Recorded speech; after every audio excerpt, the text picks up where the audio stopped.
हाय friends, मैं हूं Manav. Welcome to movie shoovy. दोस्तों, मैंने अभी एक बहुत ही ब्रिलियंट मूवी देखी है और मैं इसको ब्रिलियंट क्यों बोल रहा हूं मैं आपको क्लियरली आगे समझाने वाला हूं। But before we go further and do a deep dive on this new Malayalam film which is called Sunny, आप पहले तो सब्सक्राइब कर लो, तभी आपको बढ़िया बढ़िया रिव्यूज़ आपको मिलेंगे। क्योंकि अगर आप सब्सक्राइब नहीं करोगे, बेल नोटिफिकेशन नहीं ऑन करोगे, तो मेरे रिव्यू आप तक पहुँचेंगे नहीं। बहरहाल, मुझे ये सनी जो मलयालम फिल्म आई है काफ़ी ज़्यादा अलग लगी। इतने शोर शराबे में, इतने ज़्यादा ऐसी फिल्मों में जो कि बहुत फास्ट पेस चलती हैं, ऐसे ज़माने में जहाँ पर एवेंजर्स और ये सब मार धाड़ ये सब हो रही है, एक स्लो मूविंग फिल्म है जो आपको अंदर से हिलाती है दोस्तों। और इसी फिल्म को डायरेक्ट करने के लिए आपको बहुत ही गंभीर डायरेक्टर चाहिए होता है। तो रंजीत आरकर जो इनके डायरेक्टर हैं वो बहुत बढ़िया हैं। और उससे भी बढ़िया दोस्तों आपको चाहिए होता है एक्टर जो कि आप समझ लीजिए लेंस से बातें कर रहा हूँ, इंसान से नहीं। अब इसका मतलब क्या है दोस्तों, ये जो मूवी है वो जय सूर्या इसके एक्टर हैं, वो सिर्फ लेंस से ही बातें करते रहते हैं। सिंगल मैन के ऊपर ये फिल्म बनाई गई है, सारा टाइम कैमरा उनके ऊपर रहता है and he is not talking to a even a single human being in person. He is just imagining and he is doing his act. So you can imagine कितनी ज़्यादा बढ़िया आपके अंदर एक्टिंग प्रोग्रेस होनी चाहिए, तभी आप इसको डिलीवर कर पाएंगे। बहरहाल, बहुत ही अलग तरीके की इसके अंदर स्टोरी है। इनफैक्ट स्टोरी क्या है, इसमें पैंडमिक का एक एलिमेंट भी उठाया है और उसको अच्छे से एक्सप्लॉइट किया है। तो एक आदमी है, हारा हुआ इंसान है, उसका बिजनेस भी ठप है और वो म्यूजिशियन होता है, वो भी ठप, दुकान चल नहीं रही है। उसकी wife is not happy with him and she is filed a divorce.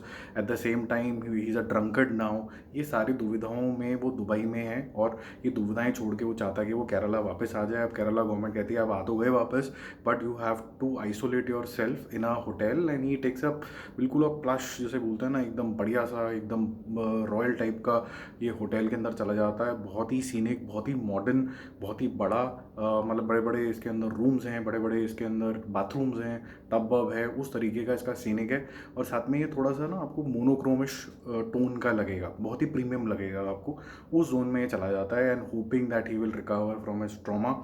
और ये जब यहाँ जाता है और जब इसके पास कोई इंसान नहीं होता बात करने के लिए, तो इसको ये रियलाइज़ होता है कि जो आदमी है वो एक समझ लीजिए एक सोशल एनिमल है and he need somebody to talk. And when there is nobody to talk, then he goes further crazy. He starts hearing voices. और वॉइसेस किस चीज़ की होती हैं ये आपको डिस्कवर करना होता है, जो कि लार्जली उसके इंटरनल डीमंस बोल लीजिए या पुराने कुकर्म बोल लीजिए या फिर उसके पास्ट में उसने जो भी चीज़ें करी हुई होती हैं, he starts reliving them and he wants to correct them and he from a depressed man to his journey to become a man who has rediscovered himself। यही सारी चीज़ें इसके अंदर होती हैं। ब्रिलियंस दोस्तों यहाँ पर ये है कि जयसूर्या के ऊपर ही फोकस रहता है कैमरा का, और वो अपने आप से ही बात कर रहा होता है। उसके चेहरे के एक्सप्रेशन, उसकी सॉरो, उसकी थिंकिंग, उसका सटल थोड़ा सा नशे में रहना, ये सब चीज़ें आपको बहुत ही ब्रिलियंट लगेगा।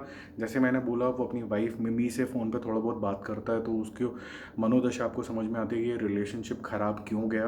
Then is talking to his friend Rajesh, who gives him very honestly feedback about how he has gone wrong।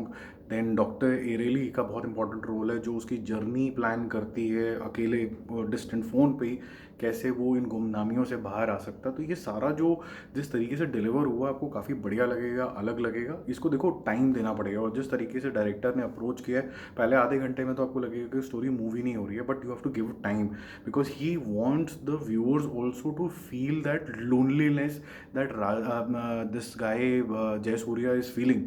ये बहुत ज़्यादा इंपॉर्टेंट है दोस्तों। तो रंजित सरकार ने ये चीज़ अच्छी करी है। आधे घंटे के बाद ना आपको भी लोनलीनेस फील होनी शुरू हो जाती है कि यार ये कहाँ अकेला फंस गया है। ये फंसी हुई फीलिंग को जब आप फील करते हो, तो इस मूवी का जो एसेंस है ये भी आपको ढंग से समझ में आना शुरू हो जाता है मेरे हिसाब से। तो मेरे को ये मूवी काफ़ी अच्छी लगी।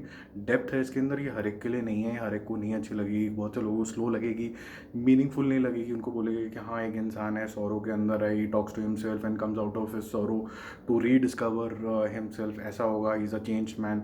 ये आपने सुना होगा। बट ये देखो, कोई भी जो फिल्म होती है, रोमांटिक फिल्म में हीरो हीरोइन मिल जाते हैं एंड में, वही होता है ना। But how they make it happen is the beauty of that narration. और मेरे ख्याल से डायरेक्शन यहाँ पर बहुत अच्छी हुई है और बहुत ही ब्रिलियंट एक्टिंग हुई है। सिनेमाटोग्राफी बहुत बढ़िया है, क्योंकि एक ही कन्फाइंड स्पेस में आपको ये सब कुछ डिलीवर करना है। तो they have exploited the space very very well and it looked very very premium. तो मेरी तरफ से दोस्तों इसका ए स्कोर है। I will recommend you to see this one. आराम से तसल्ली पे काउच पे बैठ के देखिए। तो मिलते हैं एक और रिव्यू, एक और अपडेट के साथ। जैसे मैंने बोला, फटाफट से सब्सक्राइब कर लो। Bye bye.